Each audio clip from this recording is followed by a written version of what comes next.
5 things you should never buy as a gun owner in South Africa. Some of these things may look cool, cheap, or even tactical, but it doesn't mean you should buy them. Some of the purchases can have serious safety, reliability, and even legal problems. So in this video, I'm giving you 5 items you should think twice about or completely avoid buying as a gun owner in South Africa. And number 4 on this list can even land you in prison.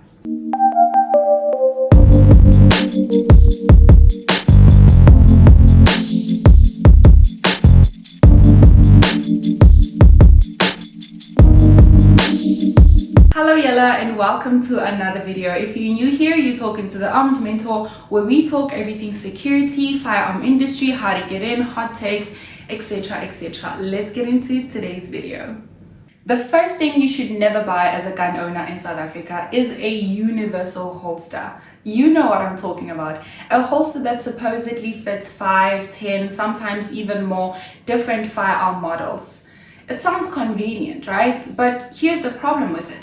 A holster isn't just supposed to hold your firearm. It's supposed to protect the trigger and keep the firearm securely retained. A poorly fitting universal holster can move around, allow your firearm to shift, and even fail to completely protect the trigger area. When you're carrying a firearm, this is not something that I would gamble with. Your holster is supposed to be properly compatible with your firearm and your method of carry, because when it comes to a firearm, it sort of fits is not good enough. I'd rather spend more money on a properly fitted quality holster than save money and potentially compromise safety. Don't buy one size fits all. Buy a holster that's specific to your firearm and that supports your method of carry.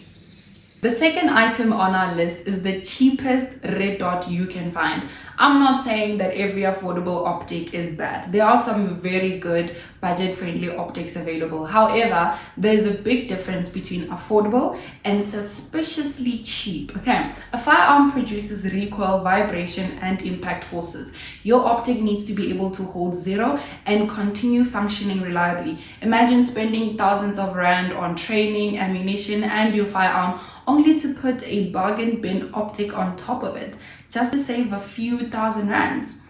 The more you rely on an optic, the more important its reliability becomes. You don't want an optic that loses zero, that has poor battery reliability, suffers from inconsistent illumination, or simply isn't durable enough for the environment that you are using it in.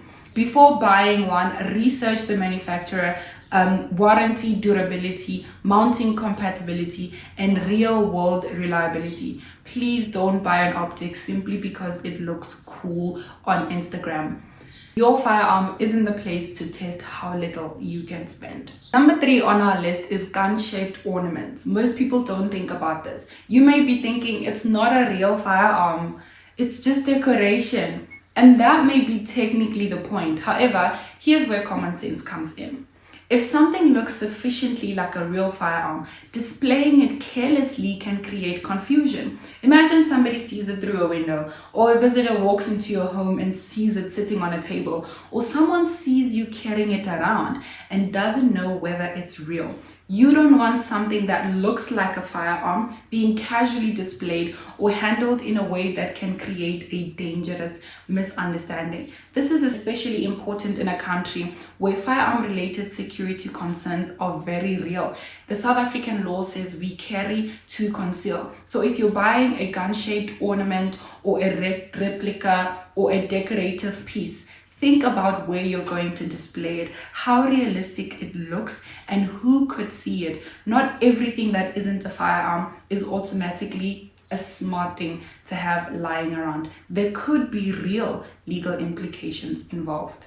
The 4th thing on our list is random firearm parts. We know the websites. You see a firearm part for a cool price and you click buy, and suddenly you're waiting for a package from another country. However, there are regulatory laws surrounding imports and exports, and the South African Firearms Control Act states that you may not import or export firearm parts without the proper permits. Okay, so don't just assume it's a firearm part, I can just order it. No, there are serious legal implications. This is how you should approach it. Before importing any firearm related component, establish what it is, whether it's regulated, and whether you need the appropriate authorization or permit. SUPs also provide specific import permit procedures and documentation for regulated firearm parts. Here's my advice. If you're not 100% sure what the legal status of a firearm component is, don't click buy and ask questions later. Speak to the appropriate authority, licensed dealer,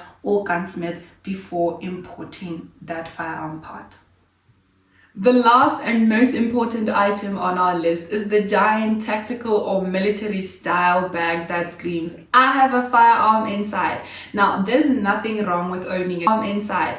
Now, there's nothing wrong with owning a tactical bag. They can be extremely useful. The problem is how and where you use one. If you're transporting a firearm, you don't necessarily need to advertise to everybody around you that you are carrying firearm related equipment. A huge military style with mole everywhere, firearm logos and tactical branding can attract completely unnecessary attention. As a firearm owner, discretion is everything. You don't want strangers wondering if there's a firearm in the tactical bag that you are carrying in public. Your firearm should be handled, transported responsibly, and in accordance with applicable legal requirements, not displayed as a fashion accessory. Sometimes the smartest option is having a normal looking, purpose-appropriate bag that securely transports and accommodates what you're legally transporting.